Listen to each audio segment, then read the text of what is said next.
Je vais redire, comme je le fais chaque année, un certain nombre de points. J'en suis désolé, mais je ne vois pas avancer un certain nombre de sujets pour tout ce qui concerne le développement durable, et en particulier sur les indicateurs. On sait mettre en place des indicateurs dans cette collectivité, je pense au prix de l'eau, où on sait se comparer avec d'autres collectivités. Et je demande, et je vous redemande donc aujourd'hui, de pouvoir nous comparer par rapport à d'autres collectivités qui préparent les effets du réchauffement climatique, qui mettent en place un certain nombre d'actions. Et je souhaite que nous puissions nous comparer. Ce sera peut-être aussi le moyen de pouvoir montrer que pour un certain nombre de sujets, nous faisons ce qui doit être fait et que nous sommes à la hauteur. Ce que je constate aujourd'hui, et je vais vous en parler là, c'est que sur un certain nombre de sujets, nous ne sommes pas encore au niveau. Et donc ce sera le deuxième questionnement que j'aurai pour vous, Monsieur Roy, aujourd'hui, c'est quel est le côté exponentiel que vous voyez sur un certain nombre de sujets. Pour être très concret, je prends le premier qui est celui du plan de solarisation. Alors je reviens en quelques mots sur le choix qui a été fait par la ville d'Orléans, la métropole plus précisément sur ce sujet, de lancer donc l'appel à manifestation d'intérêt et d'avoir donc des entreprises privées qui viennent se positionner pour installer en particulier des panneaux photovoltaïques. Mais là aussi on y reviendra, il y a d'autres énergies bien évidemment à développer. Il se trouve que pas loin d'ici, le département du Loiret a fait un choix différent. On a des besoins aujourd'hui de production d'électricité. On peut mettre en place ces moyens de production en s'adossant à des sociétés de projets locales qui permettent d'obtenir un meilleur rendement dans le sens financier pour la collectivité en faisant ce choix de l'investissement public. Et donc, je voulais vous re-questionner sur cette idée d'investissement fait par la collectivité, puisque les besoins sont là, et il est toujours plus intéressant, évidemment, que les produits de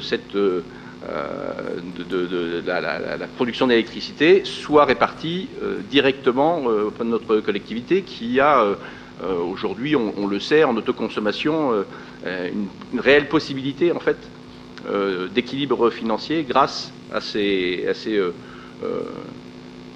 besoins et à ces productions d'électricité mises en place pour la collectivité.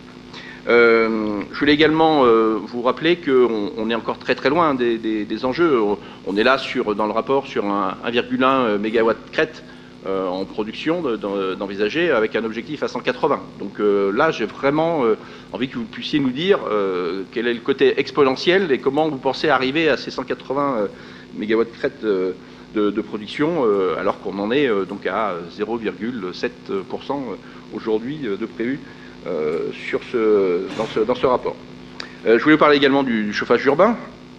On a la chance d'être, et ça on en parle, monsieur le maire, depuis la construction de l'hôpital à l'époque. Donc oui, ça remonte à quelques années, mais on a un véritable potentiel géothermique sur notre bassin de vie. On voit bien que l'Essonne, que plusieurs départements d'Île-de-France se sont engagés fortement sur ce moyen de produire une énergie renouvelable propre. La géothermie. On a la chance d'avoir localement en plus avec le BRGM des vraies compétences sur le déploiement de ce type d'énergie et on n'utilise pas, d'autant plus que, pour être très concret aujourd'hui, énormément de collectivités produisent à partir de géothermie parce que non seulement ça permet de créer de la chaleur et de produire de la chaleur l'hiver, mais aussi du froid l'été. Et on voit bien qu'on a de plus en plus besoin aussi de rafraîchir les bâtiments. Donc je pense qu'il y aurait vraiment tout intérêt à ce qu'on s'engage enfin fermement dans ce type de production d'énergie qui aujourd'hui est mature. On a des retours d'expérience, ça existe depuis plusieurs dizaines d'années dans plusieurs endroits, on sait qu'on peut réellement être efficace sur ce sujet-là. Je voudrais maintenant passer au transport. On voit bien que le réseau des pistes cyclables est toujours bien en deçà, non seulement des demandes des Orléanais et des habitants de la métropole, parce qu'il y a par ailleurs une véritable demande, appétence à pouvoir utiliser son vélo dans notre collectivité. Et on voit bien que là aussi, on est très très en retard. Je voulais savoir ce que vous pensiez faire, par exemple, de la proposition d'association d'Abo, qui vous a envoyé une proposition d'un certain nombre de véloroutes qui pourraient être mises en place. Je veux voir un petit peu votre retour là-dessus, savoir si vous pensez accéder à leur demande, parce que je pense que pouvoir donner la possibilité aux habitants de notre ville, mais aussi de la métropole, de pouvoir se déplacer en sécurité sur des axes majeurs est une priorité. Et nous devons mettre en place ce type d'axe. On a la chance d'avoir un axe naturel est-ouest avec la Loire. Il faut maintenant qu'on mette de nouveaux axes, et le pont Georges V et les quelques rues autour qui ont été équipées ne suffisent pas, en tout cas, à pouvoir permettre à ceux qui veulent utiliser le vélo de se sentir suffisamment en sécurité pour pouvoir le prendre et faire vraiment augmenter fortement l'utilisation du vélo.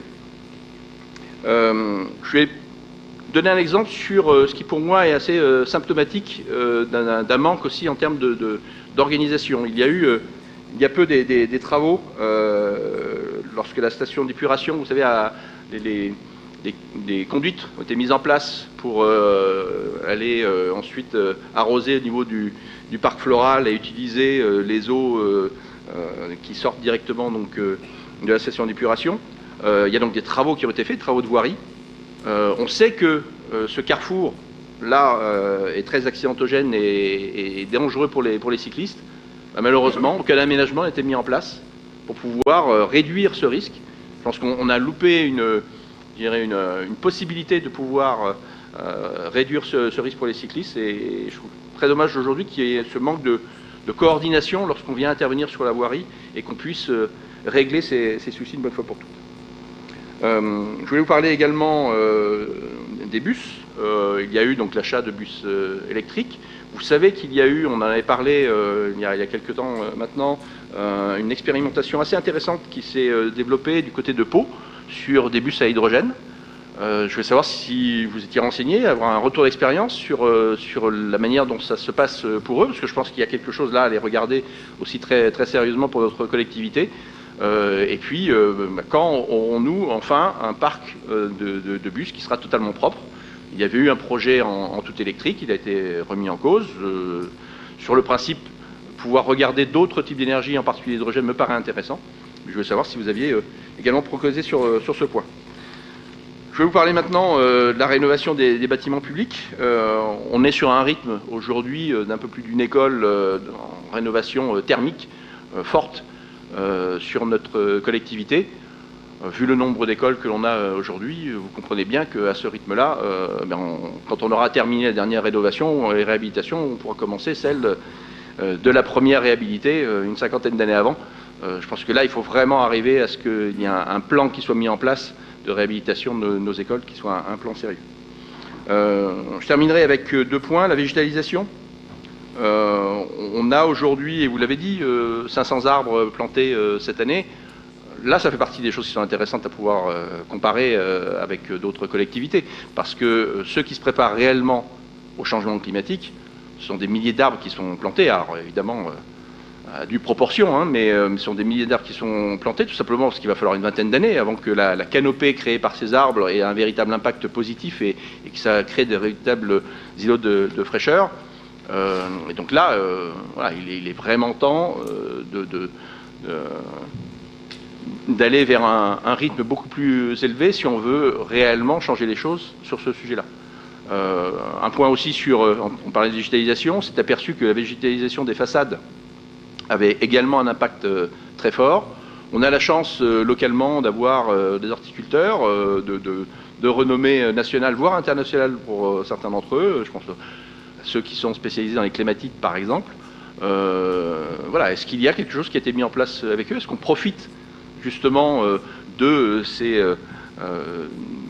personnes qui sont et qui ont des compétences fortes dans ce domaine local pour pouvoir contractualiser avec elles et pouvoir également développer ce type de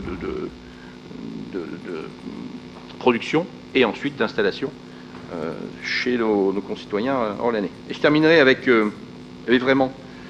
les catastrophes naturelles. On en a une et c'est dramatique hein, pour les habitants de la rue de Bourgogne. Vous avez dit tout à l'heure qu'il pouvait y avoir des raisons liées au sous-sol. Moi, il me semble avoir vu passer autre chose. Hein. Je ne sais pas si vous le contestez, mais en tout cas, l'étude du BRGM montre que ce serait plutôt des fuites de réseau qui seraient à l'origine de ces problèmes. Je voulais savoir ce que vous en pensiez. Mais en tout cas, et si vous remettiez en cause donc, cette étude du BRGM, mais en tout cas, c'est voilà, parce que j'ai entendu concrètement sur les raisons qui font qu'on a eu ces problèmes d'effondrement. Et puis, pour ce qui est des zones à faible émission, hein, la qualité de l'air, monsieur le maire, vous êtes réjoui, hein, il y a quelques temps maintenant, du fait qu'on abandonne ZFE pour notre métropole. Je trouve, moi, que, et dans les échanges que j'ai pu avoir, y compris avec des commerçants et des commerçants non sédentaires, en réalité, des solutions existent, des solutions d'accompagnement, parce que les véhicules qui sont vraiment très polluants ne sont en définitive pas si nombreux que ça. Il faut regarder les choses de manière très précise. C'est pas, en fait, contrairement à ce qu'on pourrait penser, les classes ne sont pas données en fonction du degré de pollution, mais de l'ancienneté du véhicule. Et donc aller regarder ça et pouvoir, comme le font certaines collectivités, subventionner en complément des subventions déjà existantes et aider ceux qui ont réellement besoin de changer de véhicule pourrait être une piste qui pourrait également permettre à l'ensemble de nos concitoyens, et en particulier à ceux qui sont fragiles, qui ont une santé plus fragile, de pouvoir bénéficier de cette baisse de la pollution dans notre métropole. Et ça, moi, ça me paraît très important de pouvoir, au-delà des aspects économiques, de pouvoir aussi être à l'écoute des problèmes de santé de concitoyens sur ces enjeux-là et des enjeux de pollution de l'air dans notre métropole. Je vous remercie.